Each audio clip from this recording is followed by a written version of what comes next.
Have you ever wondered why your blood sugar spikes even when you think you're eating healthy? What if the numbers doctors often call normal aren't actually healthy at all? And why do so many people accept huge swings in blood sugar as just part of everyday life, when in reality it could be a silent warning sign? Hi, I'm Dr. Nana, and today on Senior Health Boost we're diving into the best way to lower blood sugar, starting with understanding what normal really means. Most medical recommendations will tell you that a normal fasting blood sugar, meaning when you haven't eaten for about 12 hours, should fall between 70 and 100. And while I can agree with that range in general, I believe it needs to be tightened just a little bit. We'll get into why in a moment. When your fasting glucose creeps up into the 101 to 125 range, doctors call that impaired glucose regulation, often a sign of insulin resistance or prediabetes. Cross the line into 126 or above, and that's considered type 2 diabetes. But here's where things get more interesting.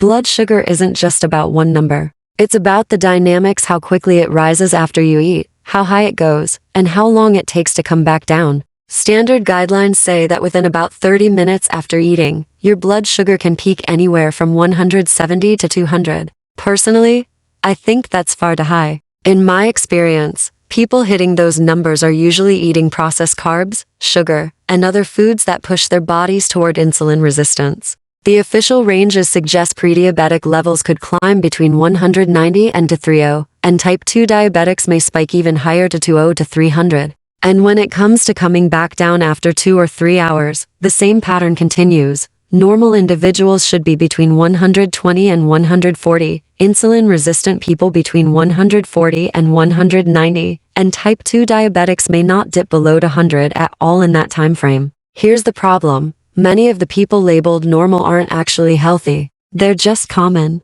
In fact, about 88% of the population shows some degree of insulin resistance. That's why, when we talk about optimal numbers, not just average, the target should be much tighter. For example, I believe a fasting level should ideally be between 80 and 90. And if you're doing a long-term fast or following keto, dropping into the 50s can still be perfectly normal because ketones take over as a fuel source. Now, let's talk post-meal numbers. I believe even after eating, your blood sugar should stay within 90 to 110. And if you're on a low-carb or keto lifestyle, you may have noticed your numbers barely move at all. Some people even experience the dawn phenomenon, where their blood sugar is slightly higher in the morning until they eat, and then it actually drops afterward. If you're eating whole, real foods, not processed carbs, you'll probably see very little change. Within 2 to 3 hours, your blood sugar should return right back to baseline. Those big spikes and crashes, they're not normal. They're not healthy. When you look at this graphically, standard charts suggest blood sugar nearly doubling after a meal.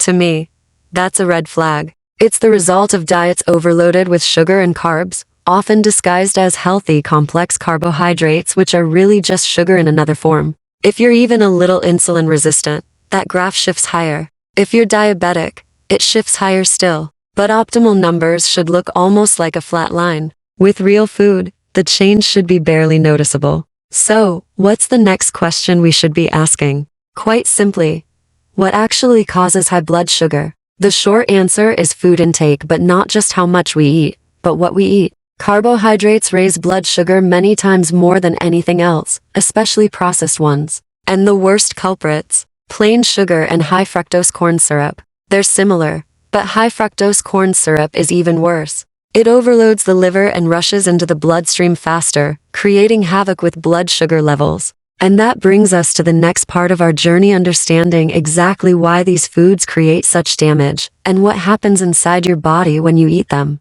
In the last section, we uncovered why blood sugar spikes so dramatically with processed carbs and sugars, and how those normal ranges might actually be misleading. Now, let's go one step deeper into the world of starches, sugars, and even protein to see what really happens inside your body every time you eat. Understanding starch and the carbohydrate myth. We've all heard it 1,000 times. Sugar is bad, but complex carbohydrates are supposed to be good. Sounds comforting, doesn't it? Unfortunately, that's one of the biggest nutrition myths still alive today. The truth is this: not everyone needs to cut out carbohydrates completely, but if you are insulin resistant, and remember, that includes the majority of Americans, you absolutely need to reduce them. Why? Because there's really no difference in how starches and sugars affect your blood sugar. Both break down into glucose almost instantly. So let's break it down simply. Glucose is a small ring-shaped molecule made of 6 carbons floating in your bloodstream.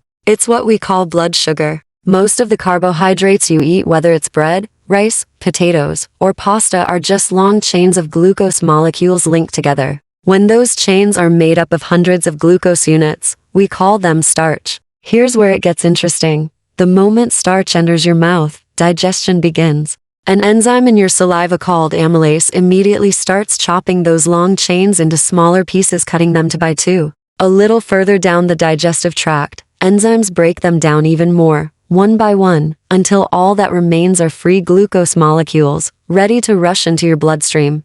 And that's why foods like white bread, mashed potatoes, or a bowl of rice can spike blood sugar faster than plain table sugar itself. Hard to believe? It's true. The body absorbs them so quickly that your blood sugar skyrockets in minutes. Why? Sugar is even worse now. You might be wondering, if starch is that bad, what makes sugar worse? The answer lies in its structure. Sugar, specifically table sugar, or sucrose, is made up of 2 simple rings. One is glucose, just like starch, but the other is fructose, which looks similar at a glance, but is actually configured differently. Here's the crucial detail. Glucose can be used by virtually every cell in your body. Fructose, however, cannot. It can only be processed in one place, your liver. Think about that for a second. If you eat 100 grams of starch, you get 100 grams of glucose, which your whole body can use. But if you eat 100 grams of sugar, you only get 50 grams of glucose. The other 50 grams are fructose, and those 50 grams must be handled by just 3 pounds of liver tissue. That's a massive burden. The liver struggles to metabolize and repackage all that fructose, and when it can't keep up, the overflow gets turned into fat. That fat doesn't just sit harmlessly, it accumulates in the liver itself. Over time, this creates fatty liver. From alcohol to everyday foods, the rise of fatty liver disease. For decades, fatty liver disease was almost exclusively tied to alcoholism. Doctors even called it alcoholic fatty liver disease, AFLD. But today, the majority of fatty liver cases have nothing to do with alcohol. They come from fructose, often hidden in sodas, fruit juices, processed snacks, and high fructose corn syrup. This is why we now call it non-alcoholic fatty liver disease, NAFLD. And here's the devastating part. NAFLD is now one of the fastest growing liver conditions in America, showing up even in children. All because of the overload of fructose in our diets. So yes, starches are bad if you're carbohydrate intolerant or insulin resistant. They drive blood sugar up rapidly. But sugar is worse because it not only raises blood sugar with its glucose portion, it also clogs the liver with fructose. Once that liver becomes clogged, it turns insulin resistant, and that resistance sets the tone for your entire body. What about protein? Now, you might be thinking, okay, if carbs are so damaging, maybe protein is the safer path. And overall, protein is much healthier. But it's not completely off the hook when it comes to blood sugar. Here's why. Protein is primarily meant to build and repair tissue. Your body is constantly breaking down old cells and replacing them with new ones, and protein provides the raw material for that process. But what happens when you eat more protein than your body actually needs for repair? The excess can't just sit around waiting. Unlike fat and carbohydrates, protein has no dedicated storage system. You can't store protein in a neat reserve. Beyond what naturally exists in your muscles, skin, and bones, the body has nowhere to keep the surplus. So, the leftover protein gets converted into glucose through a process called gluconeogenesis. The good news? That form of glucose production is much milder compared to carbs. Protein never turns into fructose, so it doesn't burden your liver in the same damaging way. Instead, it simply provides a slow, steady backup fuel source when needed. This is why the impact of protein on blood sugar is relatively small. And then there's fat. Finally, let's touch briefly on dietary fat. Fat has the least direct effect on blood sugar, but it's not completely neutral. Certain fats can influence how your body handles glucose over time, though their impact is far less dramatic compared to carbs or sugar. Bringing it together, so, let's recap what we've just learned. Starches, like bread, rice, and potatoes, break down almost instantly into glucose and raise blood sugar even faster than table sugar.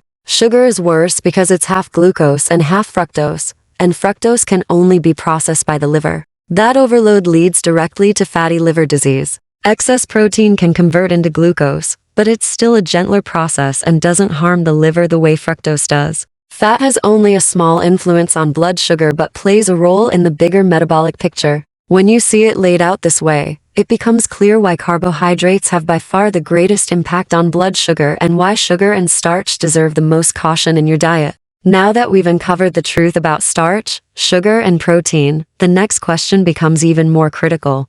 How do these foods interact with fat metabolism, and what does that mean for your long-term health? Let's move forward and break that down together. So far, we've seen how starches break down into pure glucose, how sugar overloads the liver with fructose, and how even protein has a subtle role in blood sugar control. But now, let's look at fat because this is where the story gets even more interesting. Why fat is different, unlike carbohydrates and protein, fat doesn't turn into glucose or fructose. It simply cannot become a carbohydrate. That might sound surprising, but it's important. The way both humans and animals store fat is as triglycerides. A triglyceride is built from 3 fatty acids attached to a small glycerol backbone. Here's the key. While the fatty acids themselves can't become glucose, that glycerol backbone can. It makes up about 5% of the calories in stored fat. Over time, that small portion can be converted into glucose, but it happens slowly and in small amounts. That's why, when someone follows a high-fat,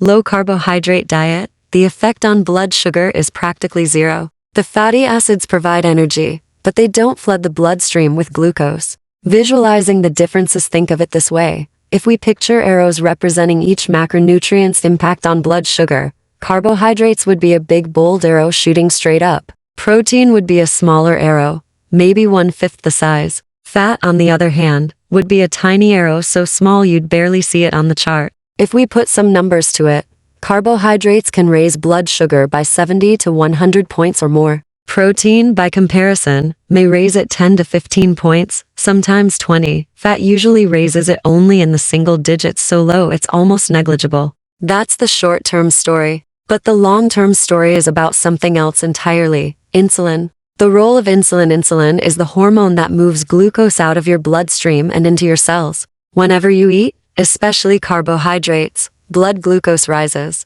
To deal with this, your body releases insulin. The higher your blood sugar goes, the stronger the insulin response must be. Now, if your diet is mostly fat, blood sugar barely rises at all, so insulin doesn't need to surge. But if you drink a soda filled with high fructose corn syrup, blood sugar skyrockets and insulin has to rise dramatically in response. In the short term, this is good. Insulin is doing its job, pushing glucose into your cells so it can be used for energy. The problem is what happens when this process repeats day after day, meal after meal. How insulin resistance develops, imagine forcing sugar into your cells over and over again. At first, the cells accept it, but as time goes on, they begin to resist. They've already got enough. They don't want more. It's as if the cells are saying, "Stop pushing, we're full." This is insulin resistance, the point at which your cells stop responding properly to insulin's signal. When that happens, the sugar can't get out of your bloodstream efficiently anymore. Your pancreas responds by pumping out even more insulin. That temporarily lowers blood sugar, but it also worsens the problem. And so the cycle begins. Higher blood sugar leads to higher insulin. Higher insulin creates more resistance. More resistance leads back to higher blood sugar. Round and round it goes, locking the body in a destructive loop. Why fructose makes it worse? Carbohydrates in general create this cycle, but sugar, and specifically fructose, adds another layer of damage. Glucose drives up blood sugar and insulin directly. Fructose, on the other hand, overloads the liver, leading to fatty liver and a different pathway to insulin resistance. This is why sugar is such a double threat. Half glucose, half fructose, it pushes blood sugar up while also clogging the liver. Over time, it's like sealing the body's ability to respond properly to insulin. Insulin response by macronutrient. Insulin response, just like blood sugar, is proportional to the food you eat. Carbohydrates cause the biggest spike. Protein causes a much smaller rise. Fat barely raises insulin at all. That means if you're eating a diet high in processed carbs, your insulin levels are being pushed up again and again, day after day. If you're eating more fat and protein, that constant push simply doesn't happen. The good news and the bad news. Shares the good news. This destructive loop doesn't happen overnight. Insulin resistance takes years to build. If you've only spiked your blood sugar occasionally, say once a month at a party or holiday meal, your body can handle it. The bad news is that once the process takes hold, it can be very hard to reverse. Think of your body like a machine with a certain capacity. Each person has a different limit, partly determined by genetics. Some people can tolerate a lot of sugar before the machine wears down. Others have far less capacity and run into problems much sooner. Either way, the more frequently you push that machine past its limits by overloading it with carbs and sugar, the faster it breaks down. So now we've seen how carbohydrates, sugar, protein, and fat each affect blood sugar and insulin, and why insulin resistance is at the heart of the problem. But here's the next question. What happens inside the body once that resistance sets in, and how can we spot the warning signs before it's too late? That's where we're headed next. We've just seen how insulin resistance builds slowly, creating that destructive loop between blood sugar and insulin. Now let's look at what happens when the body finally reaches its limit, when the machine that handles carbohydrates begins to break down. When the machine breaks, carbohydrate intolerance. Think of your body as a finely tuned machine. For years, it works smoothly, processing glucose and balancing insulin without much trouble. But over time, with the constant pressure of modern diets, the gears begin to wear out. Eventually, the machine can no longer handle carbohydrates properly. This is what we call carbohydrate intolerance. For many people, this feels confusing. They say, I didn't change anything. I ate the same foods I always did. My blood sugar was normal for 20 years, and then, suddenly, everything went out of control and I was diagnosed with diabetes. The truth is, the problem was building silently all along. Why measuring only glucose fails ushers the flaw in our traditional approach. Doctors focus almost entirely on blood sugar, but not on the hormone that controls it, insulin. Blood glucose is a tightly controlled variable because the brain depends on it to function. If blood sugar goes too high, the brain suffers inflammation and, in extreme cases, coma. If it drops too low, the result can also be coma. That's why the body works so hard to keep glucose within a narrow range. When we eat whole, natural foods, blood sugar stays stable, and it doesn't take much insulin to maintain that balance. But things change over time. The slow march toward insulin resistance. In the early years, insulin and glucose are balanced. For every bit of glucose in the blood, there's a proportional amount of insulin managing it. You're insulin sensitive, and everything is working as it should. But as time passes, maybe 5, 10, or 15 years, your body begins to struggle. A lab test might still show that your blood sugar looks fine, but if we checked your insulin, we'd see the truth. Insulin has doubled. The body now has to work twice as hard to keep glucose in that safe range. Fast forward a few more years, and insulin doubles again. The body is fighting harder and harder, yet blood sugar numbers remain about the same. From the outside, it looks normal, but inside, the system is straining. Finally, after perhaps 2 decades or faster, if fueled by daily sodas and processed foods, the machine breaks. At that point, even extremely high levels of insulin can't keep glucose under control, and blood sugar starts to climb. That's when doctors finally diagnose diabetes. But by then, the process has been in motion for years, even decades. Why insulin testing matters. Here's the important distinction. Glucose is a controlled variable. It doesn't reveal much until the machine is about to collapse. Insulin, on the other hand, is like a straight line telling us what's happening all along. By measuring insulin, we can spot resistance much earlier, long before blood sugar rises. That's the good news and the bad news. The good news is that it takes a very long time for the machine to fully break. The bad news is that, if we don't measure the right thing, we only discover the problem 20 years too late. The hope of reversal. But there's another piece of good news. Even though it may take decades to break the system, the process of healing can be surprisingly fast. If it took 20 years to wear out, you might begin to reverse much of that damage in just a few months with the right changes. That doesn't mean the body is instantly cured. Instead, it means control has been regained, and the momentum is moving in the right direction. The body has set points and memories, and reversing those takes time. But with consistent action, it's possible to reset the system and return to healthier function. What this really means, now that we understand how starch, sugar, and insulin truly work, one thing becomes crystal clear. The standard dietary advice of eating low-fat and high-carbohydrate is not the solution. In fact, For someone who is insulin resistant, following that guideline makes the problem worse. It might work temporarily for a young, athletic person who is still highly insulin sensitive. But for the majority of people, especially those already developing insulin resistance, the low-fat, high-carb approach only speeds up the breakdown of the machine. So where does that leave us? If the traditional guidelines are flawed, what's the better way forward? In the next section, we'll explore what eating patterns truly support stable blood sugar, restore insulin sensitivity, and help the body heal. We've now seen how blood sugar and insulin are tightly connected, and how years of hidden insulin resistance slowly push the body toward diabetes. The last step in our journey is to answer the most important question of all.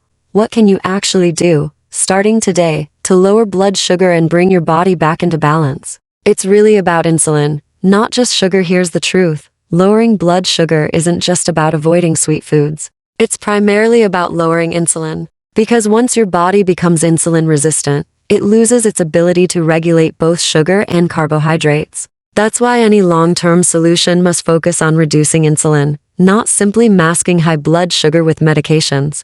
And the very first step? Stop eating sugar. Sugar is half glucose and half fructose. The glucose half spikes your blood sugar and drives insulin higher. The fructose half clogs the liver, creates fatty liver, and worsens insulin resistance from another angle. It's a one-two punch against your health. Step 2. Cut back on high-starch carbohydrates, whether they come from bread, pasta, rice, or potatoes. Break down into sugar once they're inside your body. That doesn't mean you should never eat carbs. It means you have to choose wisely. Not all plant foods are equal. Leafy greens, broccoli, cauliflower, zucchini, asparagus, cucumbers, these are packed with water and fiber. Their carbohydrate content is low, and the little sugar they do contain is released slowly. You can eat cups of these non-starchy vegetables even while following a ketogenic diet. They keep you full, nourish your body, and support your blood sugar instead of harming it. The real problem comes from starchy plants and grains, wheat, corn, rice, potatoes. These foods may look natural, but once digested, they flood your bloodstream with glucose just as fast as table sugar. Over time, they overload your system and drive insulin resistance even deeper. Step 3. Space out your meals. Another powerful strategy is simply eating fewer meals. Every time you eat, insulin rises. When you snack all day long, your insulin never gets a chance to rest. But when you extend the time between meals, insulin levels can finally come down. During fasting periods, even short ones, your body doesn't need to produce a surge of insulin. Instead, it coasts on a baseline trickle. Over time, this helps restore sensitivity and lowers the pressure on your system. You don't have to start with long fasts. Even moving from 3 meals and snacks down to 2 or 3 balanced meals a day makes a big difference. Step 4. The role of exercise. Gentle over intense. Many people believe they can burn off high blood sugar with hard exercise. But here's the catch. Intense exercise triggers cortisol, the stress hormone. Cortisol actually raises blood sugar by breaking down stored glycogen and even creating new glucose. Gentle exercise, on the other hand, tells a different story. When you walk, cycle at a relaxed pace, or do light resistance training, your muscles burn mostly fat. At the same time, your muscles act like sponges, soaking up glucose from your bloodstream without needing insulin. This is the sweet spot, lowering blood sugar naturally while staying in fat-burning mode. With intense workouts, your body shifts into using more glucose for fuel. With gentle movement, it leans more heavily on fat. That's why walking after meals, stretching, or light physical activity can be so effective at stabilizing blood sugar long-term. Why this matters: when you put all these pieces together: cutting sugar, avoiding starch-heavy carbs, eating more non-starchy vegetables, spacing out meals, and moving your body gently, you lower insulin. And lowering insulin is the master key. It gives your body a chance to reset. It reduces the pressure on your liver. It restores sensitivity to your cells. Think of it as turning back the clock. It may have taken 20 years for insulin resistance to develop, but with the right choices, your body can start healing in just months. The big picture ethos is why standard low-fat, high-carb guidelines fail so many people. They might work for a young, highly active, insulin-sensitive person, but for the majority of adults, especially those struggling with weight gain, fatigue, or creeping blood sugar, they make the problem worse. The real solution is not in fear, restriction, or quick fixes. It's in aligning with how your body was designed to work, keeping insulin low, feeding your cells with real, whole foods, allowing your system to rest between meals, moving your body in ways that support healing instead of stressing it further. So here's the bottom line. If you want to lower blood sugar, protect your liver, and regain control of your health, focus on insulin. Stop sugar. Cut the starch-heavy carbs. Load up on non-starchy vegetables. Eat fewer, more satisfying meals. And move your body gently every day. You don't need perfection overnight. You need steady, consistent steps in the right direction. Your body can heal, and the process may happen faster than you think. If this video helped you understand your health in a new way, don't stop here. Join our growing community at Senior Health Boost. Hit the like button, subscribe, and click the notification bell so you never miss another life-saving tip. Together, we can change the way aging looks and feels in America, one healthy choice at a time.